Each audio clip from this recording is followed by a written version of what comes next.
Welcome to MogulCast, where we uncover the stories behind the world's greatest business empires. Let's get into today's story. May 18th, 1998. A federal courtroom in Washington, D.C. Bill Gates, the world's richest man, sits in the witness chair, his face a mask of barely contained fury. The U.S. government has just accused Microsoft of being a ruthless monopoly. Gates' empire, built on Windows, Office, and a reputation for crushing competitors, is on the brink of being broken apart. His net worth, over $100 billion. His legacy, hanging by a thread. This is the full story, and it is worse than you think. Bill Gates was born in Seattle in 1955, a middle-class kid with an obsession for computers. By age 13, he was hacking into his school's mainframe. By 19, he dropped out of Harvard to start Microsoft with his childhood friend, Paul Allen. Their first product, a version of BASIC for the Altair 8800, one of the first personal computers. But Gates had a vision, software on every desktop, and he was willing to do whatever it took to make it happen. We will come back to one specific decision. It is the key to everything. 1980, Microsoft struck a deal that would change computing forever. IBM, the giant of the mainframe era, needed an operating system for its new personal computer. Gates didn't have one, but he bought a quick and dirty OS called Keydos for $50,000, rebranded it as MS-DOS, and licensed it to IBM. The catch? Microsoft retained the rights to sell MS-DOS to other manufacturers. Within years, clones of IBM PC flooded the market, and every single one ran Microsoft software. Gates' net worth soared past $1 billion by 1986. By the early 1990s, Microsoft was unstoppable. Windows 3, released in 1990, became the dominant operating system, selling over 10 million copies in 2 years. Gates' strategy was simple: bundle. Microsoft Office, which combined Word, Excel, and PowerPoint, became a must-have for businesses. Competitors like WordPerfect and Lotus 1-2-3 were left in the dust. By 1995, Microsoft's market cap surpassed $50 billion. Gates was the richest man on earth, but not everyone was celebrating. Gates' ruthless tactics earned him enemies. Competitors accused Microsoft of using its monopoly power to stifle innovation.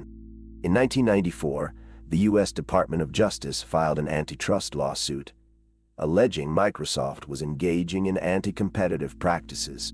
The case was settled, but the government wasn't done. By 1998, a new lawsuit accused Microsoft of illegally bundling Internet Explorer with Windows to crush Netscape, the leading web browser. The trial would expose the dark side of Gates' empire. Microsoft's strategy was built on 2 pillars: control and integration. Gates believed software should be seamless, predictable, and, above all, Microsoft's. Competitors called it a monopoly. Gates called it innovation. But here is what the media completely got wrong about this. Microsoft wasn't just crushing competitors. It was shaping the entire tech industry in its image. By the late 1990s, over 90% of personal computers ran Windows. The question wasn't whether Microsoft would win, it was whether anyone could stop it. The antitrust trial of 1998 was a turning point. Gates' combative deposition, where he quibbled over the definition of words like compete and concerned, became a PR disaster. In 2000, a federal judge ruled that Microsoft had violated antitrust laws and ordered the company to be broken into 2 separate entities. Gates stepped down as CEO, handing the reins to Steve Ballmer. The appeals process dragged on for years, but the damage was done. Microsoft's reputation was tarnished, and its dominance was no longer guaranteed. While Microsoft was distracted by legal battles, the tech world moved on. The internet boom of the late 1990s created new giants: Google, Amazon, and Apple. Microsoft, once the undisputed king of tech, was now playing catch-up. Windows XP, released in 2001, was a hit, but the company missed the mobile revolution entirely. By 2010, Apple's iPhone and Google's Android dominated smartphones. Microsoft's market share in search, mobile, and even web browsers plummeted. Gates, now focused on philanthropy, watched as his empire lost its edge. In 2000, Gates and his then-wife Melinda launched the Bill and Melinda Gates Foundation with an initial endowment of $28 billion. It was the largest private foundation in the world, and its mission was audacious: to enhance healthcare and reduce extreme poverty globally. By 2008, Gates had stepped down from day-to-day operations at Microsoft to focus full-time on philanthropy. Critics called it a PR move, but Gates had a different plan, one that would redefine his legacy. And if you have made it this far, you already understand something most analysts completely missed. Gates Foundation didn't just write checks, it rewrote the rules of global health. In 2010, it pledged $10 billion over a decade to eradicate polio, a disease that once paralyzed hundreds of thousands of children annually. By 2020, polio cases had dropped by over 99%.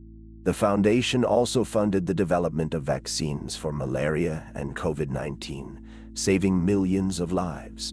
But Gates' philanthropy wasn't without controversy. Some accused the foundation of pushing Western solutions onto developing nations, or of prioritizing high-profile diseases over systemic issues. Microsoft's legal battles left scars. The antitrust case cost the company over $100 million in legal fees and forced it to open its APIs to competitors. But the real cost was cultural. Microsoft, once the fearless innovator, became cautious. It missed the rise of cloud computing, social media, and mobile, markets that Google, Amazon, and Apple would dominate. By 2014, Microsoft's market cap had been surpassed by Apple. Gates' early decisions had built an empire, but they had also sown the seeds of its decline. Remember that decision we mentioned at the start? Here is what it actually cost. In 2020, Gates' net worth peaked at over $120 billion, making him one of the richest people in history. But by 2026, he had given away over $50 billion to charity. The Gates Foundation, with an endowment of over $70 billion, became the most powerful philanthropic organization on Earth. Microsoft, once the undisputed king of tech, now ranked third in market cap behind Apple and Saudi Aramco. Gates' legacy was no longer just about software, it was about saving lives. But the question remained, could even $50 undo the damage of a monopoly?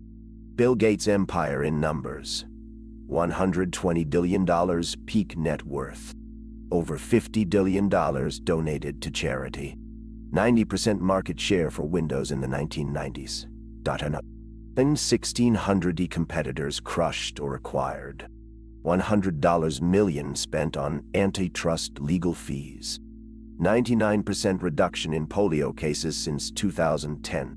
The Gates Foundation's endowment, over $70 billion. Microsoft's market cap in 2026, $3 trillion, still short of Apple's $3.50 trillion. Here is the surprising truth most people miss about Bill Gates. His greatest strength wasn't innovation, it was execution.